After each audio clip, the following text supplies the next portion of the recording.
আমাদের প্রতিবেশী রাষ্ট্র ভারত তাদের ইচ্ছা অনুযায়ী বাংলাদেশে বিগত এখন নিষিদ্ধ ঘোষিত আওয়ামী লীগ তারা বাংলাদেশটাকে দখল করে রেখেছিল, এখানে লুটপাট চালিয়েছে এবং আমাদেরকে দ্বিতীয় শ্রেণীর নাগরিক হিসেবে বাংলাদেশের নাগরিকদের এখানে একটা ট্রিটমেন্ট করা হতো।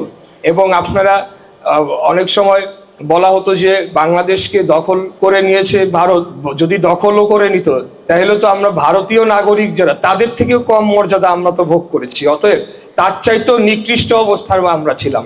তো সেই জায়গায় যদি আমরা সেই জায়গার থেকে আমরা মুক্তি পেয়েছি, কিন্তু আমরা সেই জায়গায় আর ফেরত যেতে চাই না। যদি আবারও অতীত স্বৈরাচার ফ্যাসিবাদ তারা যদি আবারও ফেরত আসে, আপনারা অনেকেই লক্ষ্য করে থাকবেন যে 2-3 দিন আগে খুনি শেখ হাসিনার দুর্নীতিবাজ পুত্র সজীব ওয়াজেদ জয় আমেরিকায় বসে একটা ইন্টারভিউ দিয়েছে এবং পুরো সময়টাতে যে গণহত্যা সংগঠিত করা হয়েছিল পুরো বিষয়টা অস্বীকার করে যাচ্ছিল, ডিনায়ালে ছিল।